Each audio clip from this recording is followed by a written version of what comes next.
are going to learn English grammar. आपण पाहत आहोत इंग्लिश ग्रामर मधले न्यू चॅप्टर्स. आपण पाहिले सिंगुलर इंटू प्लुरल. आज पाहायचे आपल्याला ट्रान्झिटिव्ह वर्ब आणि इंट्रान्झिटिव्ह वर्ब. आपल्याला कसे आयडेंटिफाय करता येतील. थोडेसे शॉर्ट ट्रिक्स जाऊया, म्हणजे पहिल्यांदा मीनिंग समजून घेऊया, थोडेसे ट्रिकने जाऊया, म्हणजे आपल्याला समजून येईल की ट्रान्झिटिव्ह कधी असतं सेंटेन्स मध्ये वर्ब आणि इंट्रान्झिटिव्ह कधी असतं. चला सेंटेन्स घेऊ, लक्षात घेऊया. ट्रान्झिटिव्ह वर्ब.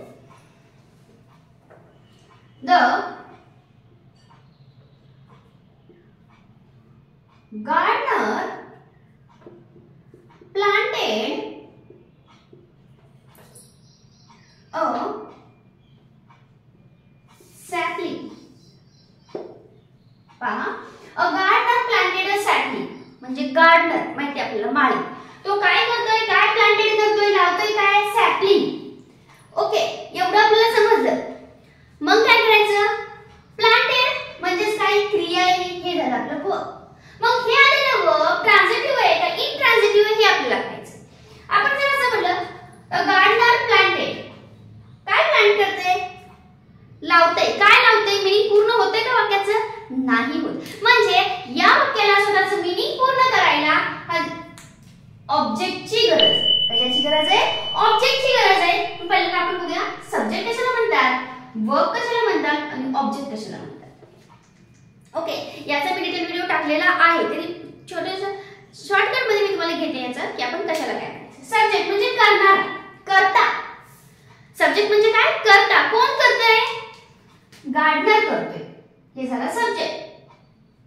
ओके, वर्ब म्हणजे काय, ऍक्शन वर्ड असतं किंवा क्रिया दर्शवणारा एक शब्द असतो, त्यालाच आपण क्रियापद म्हणतो. प्लांटेड म्हणजे लागवड चालू आहे त्यांची, त्याला म्हणायचं वर्ब. मग कशावर क्रिया घडते त्याला म्हणायचं ऑब्जेक्ट. कधी ऑब्जेक्ट असतं वाक्यात तर कधी नसतं. ओके, प्लांटेड अ सॅपलिंग हे झालं ऑब्जेक्ट. ओके, आता पाहायचं आपल्याला, आता हे ट्रान्झिटिव्ह आणि इंट्रान्झिटिव्ह वर्ब आहे हे पाहायचं. A gardener planted, what planted, meaning होते पूर्ण.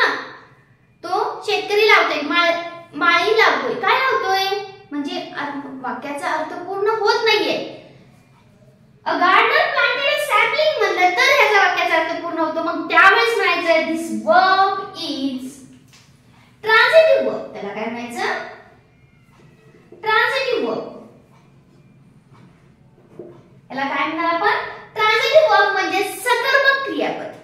सकर्मक म्हणजे त्याला स्वतःचा अर्थ पूर्ण करण्यासाठी कर्माची गरज भासते, म्हणजे ऑब्जेक्टची गरज भासते, त्याला म्हणायचं ट्रान्झिटिव्ह वर्ब. ओके, म्हणजे बघायचं ऑब्जेक्ट आलाय का, ओके आलाय. आला असेल तर ते काढून टाकायचं, मीनिंग होते का बघायचं, नाही होत. चला, म्हणजे वाक्यात ते तर ऑब्जेक्ट आलेला असेल तर सरळ सकर्मक म्हणून टाकायचं, म्हणजे ट्रान्झिटिव्ह म्हणून टाकायचं.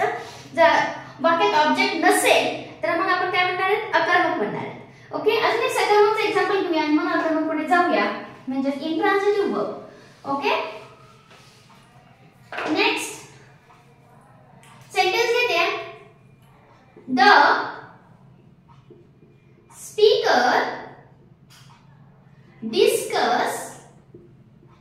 speaker discuss different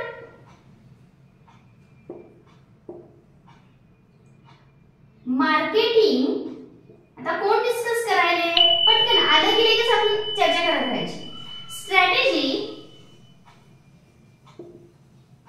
in the video. Okay, अशा पद्धतीने आपल्याला एक वाक्य दिलेलं आहे, काय करायचं. कोण डिस्कस करतोय, स्पीकर डिस्कस करतोय. काय करतोय, डिस्कस करतोय, म्हणजे हे झालं वर्ब. डिस्कस काय झालं, क्रिया कुठली आहे, डिस्कस करायची. कोण करणार आहे, सब्जेक्ट आहे. डिस्कस काय करतोय, डिफरंट मार्केटिंग स्ट्रॅटेजी. एखाद्या मार्केटिंगच्या स्ट्रॅटेजीवर त्यांचं डिस्कशन चालू आहे, म्हणजे ह्याला याच्यात ऑब्जेक्ट आहे, म्हणजे हे सुद्धा काय झालं, एक प्रकारचं ट्रान्झिटिव्ह वर्ब झालं. Because of the speaker discuss. What discuss, काय डिस्कस करतो समजायला का आपल्याला, जमिनी नाही आणि वाक्यात ऑलरेडी आले, म्हणजे क्रिया घडते कशावर, मार्केटिंग स्ट्रॅटेजीवर घडते, म्हणजे एखादी ऍक्शन घडायला पुढे कोणतरी आहे, कर्म आहे, त्याच्यात ऑब्जेक्ट आहे, तर त्यावेळेस म्हणायचं त्याला ट्रान्झिटिव्ह वर्ब. ओके, चला शॉर्ट मध्ये घेऊया इंट्रान्झिटिव्ह वर्ब. मग इंट्रान्झिटिव्ह वर्ब काय असणार, इंट्रान्झिटिव्ह वर्ब मध्ये ऑब्जेक्ट नसणार. चला पाहूया सेंटेन्स.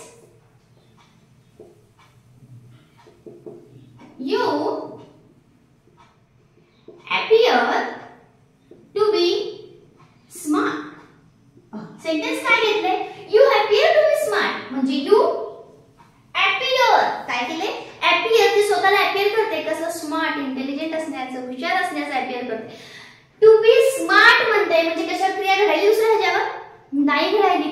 ऑब्जेक्टच नाहीये.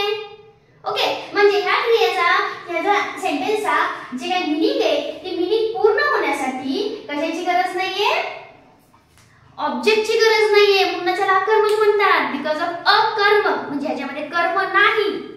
ओके, सकर्मक म्हणजे त्याच्यामध्ये कर्म आहे. म्हणजे याला म्हणायचं इंट्रान्झिटिव्ह.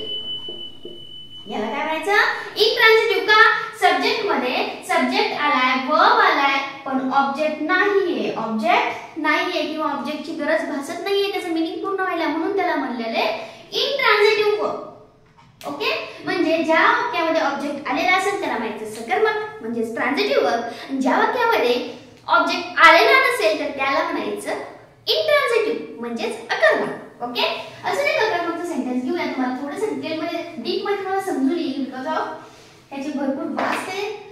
आपण जर एखाद्या गोष्टीचा अभ्यास करायचा असेल तर तो खूप वास्ट असतो, केला तर, अदरवाइज. ओके, चला पाहूया नेक्स्ट सेंटेन्स ज्याच्यामध्ये आपल्याला अकर्मक आणि सकर्मक ओळखायचे आता. Okay, I arrive at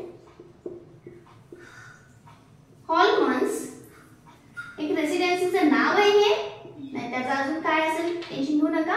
because of this is the name, residency in time. Okay, this is the sentence. चला व्हिडिओ पॉज करा, कमेंट मध्ये सांगा दिस इज द ट्रान्झिटिव्ह वर्ब और इनट्रान्झिटिव्ह. या सेंटेन्स मध्ये आलेले जे वर्ब आहे हे ट्रान्झिटिव्ह आहे का इनट्रान्झिटिव्ह. आय हे झालं सब्जेक्ट, हे काय झालं सब्जेक्ट. अराइव्ह झालं वर्ब आणि ऑब्जेक्ट आहे तर सांगा सकर्मक म्हणून म्हणजे ट्रान्झिटिव्ह म्हणून. ऑब्जेक्ट नसेल तर सांगा इनट्रान्झिटिव्ह म्हणून. तर पहा, पॉज करा आणि कमेंट मध्ये नक्की सांगा आन्सर काय याचं. Okay, I arrive at Homes Residency in times. तुम्हाला समजलं असेल, काही डाऊट असेल, समजलं असेल तर नक्कीच याचा आन्सर येईल तुम्हाला. काही डाऊट असेल ते कमेंट मध्ये सांगा. चला व्हिडिओ कसा वाटला कमेंट मध्ये ते सुद्धा सांगा. चला ओके, लाईक करून